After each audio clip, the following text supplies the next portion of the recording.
ഇനി വേദിയിൽ നടക്കുന്നത് സനത് വാങ്ങുന്ന പണ്ഡിതന്മാരോട് സനദാന പ്രസംഗം നടത്തിക്കൊണ്ട് സമസ്തകാല ജമഅയ്യത്തുൽ ഉലമയുടെ അഭിവന്യരായ പ്രസിഡന്റ് സയ്യിദുൽ ഉലമ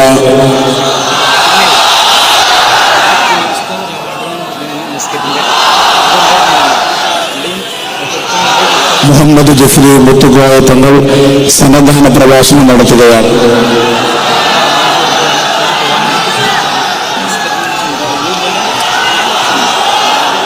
പരസ്പരം അങ്ങും ഏറ്റുമുട്ടാൻ പാടുള്ളതല്ല. ആ ഏറ്റുമുട്ടുക എന്ന് പറഞ്ഞത് അത് വലിയ അപകടങ്ങൾ ഉണ്ടാക്കിയിട്ടുള്ളൂ.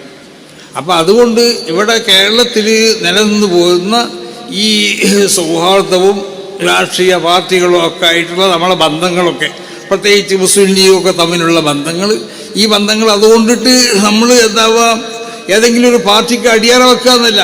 സമസ്ത കേരള ജമിയത്തുൽ ഉലമയുടെ ആ വ്യക്തിത്വം നിലനിർത്തിക്കൊണ്ട് സമസ്ത കേരള ജമിയത്തുൽ ഉലമ മുന്നോട്ട് പോകും. അത് രാഷ്ട്രീയ പാർട്ടികൾ അവരെ വ്യക്തിത്വം നിലനിർത്തിക്കൊണ്ട് അവർ മുന്നോട്ട് പോകും. രണ്ടു കൂട്ടരും അങ്ങനെയുള്ള ചെയ്യേണ്ടത്. അപ്പം ആ നിലയ്ക്ക് ചെയ്തുകൊണ്ടിട്ട് ഇവിടെ നമ്മൾ എന്താവണം, ബഹുമാനിക്കപ്പെടേണ്ട ആളുകളെ ബഹുമാനിച്ചുകൊണ്ട് അവർക്കുള്ള മാന്യതയും ഒക്കെ, സമുദായത്തിലുള്ള അവരുടെ വിലയും അവർക്കുള്ള അംഗീകാരങ്ങളൊക്കെ അതിലേക്ക് പോർവേൽക്കുന്നതായ പ്രവർത്തനം പണ്ഡിതന്മാരാവുന്ന നിങ്ങളുടെ ഭാഗത്തിൽ നിന്നോ സമസ്ത കേരള ജമിയത്തുൽ ഉലമയുടെ പ്രവർത്തകരിൽ നിന്നിട്ടോ നേതാക്കന്മാരിൽ നിന്നോ ഒരിക്കലും ഉണ്ടാവാൻ പാടുന്നതല്ല. ഇവിടെ നമുക്ക് വേണ്ടത്, ഇവിടെ മഹാന്മാരാകുന്ന ഇവരൊക്കെ പ്രസംഗിച്ചതുപോലെ നമ്മൾ തമ്മിലുള്ളതായ ഈ ഐക്യം കാത്തു സൂക്ഷിക്കണം. അതിന് പോർവേൽക്കുന്നതായ ഒന്നും നമ്മൾ ആരുടെ ഭാഗത്തു നിന്നും അങ്ങോട്ടും ഇങ്ങോട്ടും ഉണ്ടാവാൻ പാടുള്ളത്. പരസ്പരം ബഹുമാനങ്ങൾ അതിനെ പ്രത്യേകം ശ്രദ്ധിക്കുക. പരസ്പരം ആദരവ്, എല്ലാവർക്കും അവരോട് അനുയോജ്യമായ ബഹുമാനങ്ങളും ആദരവുകളൊക്കെ ഈ സ്ഥാപനങ്ങളൊക്കെ നല്ല നിലക്ക് നടക്കണം. ഇതൊക്കെ സമസ്തന്റെ സ്ഥാപനങ്ങൾ തന്നെയാണ്. ഇതൊക്കെ പട്ടിക്കാട് ജാമിയ നൂരി അടക്കമുള്ള എല്ലാ സ്ഥാപനങ്ങളും, ഈ സ്ഥാപനങ്ങളുടെ വളർച്ചയിൽ പങ്കാളികളാവേണ്ട ആളുകളാണ് നമ്മളൊക്കെ. അത് മുൻകഴിഞ്ഞ കാലങ്ങളിൽ എങ്ങനെയാണോ ഇവിടെ നടന്നത് അതുപോലെ നടത്താൻ വേണ്ടി ശ്രമിക്കണം. നമ്മളെ പല സുഹൃത്തുക്കളും പല പണ്ഡിതന്മാരും എന്തോ ചില കാരണം കൊണ്ട് ചിലപ്പോൾ വിട്ടുനിന്നിട്ടുണ്ടാവും, അല്ലെങ്കിൽ അവരെ പുറത്തുണ്ടാവും. അപ്പം അവരെയും കൂടി കൂട്ടിപ്പിടിച്ചു കൊണ്ടിട്ടാവണം ഇനി അടുത്ത കാലഘട്ടത്തിലുള്ള നമ്മളെ പ്രവർത്തനങ്ങളൊക്കെ. അതിന് ആര് വിലങ്ങി വെച്ചാലും അത് ഞങ്ങളാരും അതിന് അറിയിച്ചു കൊടുക്കില്ല എന്നാണ് ഈ അവസരത്തിൽ പറയാം. അതാണ് തങ്ങൾക്കും പറയാനുള്ളത്. അങ്ങനെ തന്നെ നമ്മൾ കൂട്ടിപ്പിടുത്തത്തോടു കൂടി മുന്നോട്ട് പോകണം. അതാണ് വേണ്ടത്. അല്ലാ യകൂന ഫീ ഖൽബിക ഇന്തിഖാമുൻ ലിഅഹദ്, ഒരാളോടുള്ളതായ ഒരു ശത്രുത മനോഭാവം അല്ലെങ്കിൽ ഒരാളെ ശിക്ഷിക്കണം എന്നുള്ള മനോഭാവം അത് നിന്റെ ഹൃദയത്തിൽ ഉണ്ടാവാൻ പാടില്ല. അതൊരു മൂമിൻ്റെ സ്വഭാവമാണ്.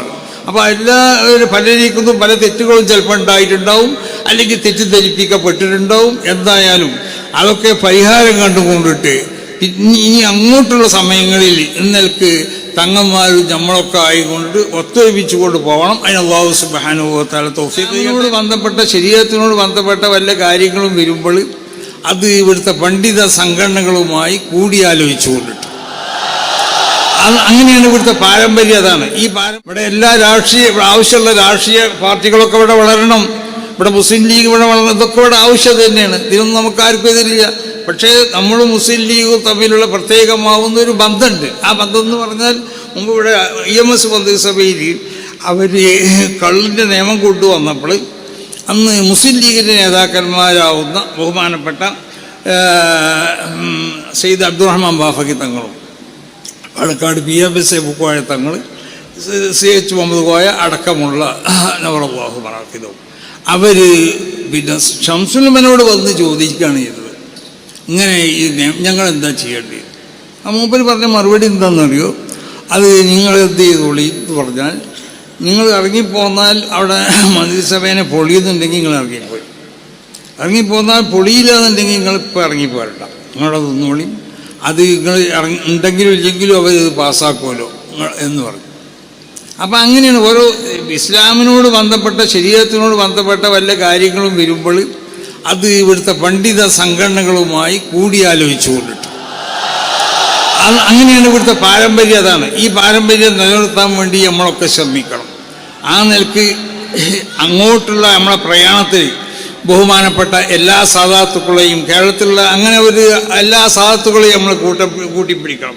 പ്രത്യേകിച്ച് പാണക്കാട് സാദാത്തുക്കൾ എന്ന് പറയുന്നത് നമ്മുടെ പല സ്ഥാപനങ്ങളുടെയും നേതൃത്വ സ്ഥാനത്തുള്ള ആളുകളാണ് അവർ. അപ്പം അവരെ അവഗണിച്ചു കൊണ്ടിട്ട് അല്ലെങ്കിൽ അവരെ പരിഹസിക്കുന്നതായ സ്വഭാവങ്ങൾ നമ്മളിൽ നിന്നുണ്ടാവാൻ പാടുള്ളതല്ല. അപ്പോൾ ബഹുമാനിക്കപ്പെടേണ്ട എല്ലാവരെയും ബഹുമാനിച്ചുകൊണ്ട് വളരെയധികം മുൻഗാമികളാവുന്ന നമ്മുടെ മഹത്തുക്കളാവുന്ന ആളുകളൊക്കെ എങ്ങനെയാണോ ഇവിടെ ഈ രണ്ട് വിഷയങ്ങളും പ്രത്യേകം പരിഗണിച്ചുകൊണ്ട് ചെയ്തത്, ആ നിലക്ക് ചെയ്യാൻ വേണ്ടി അടുത്ത് ശ്രമിക്കണം.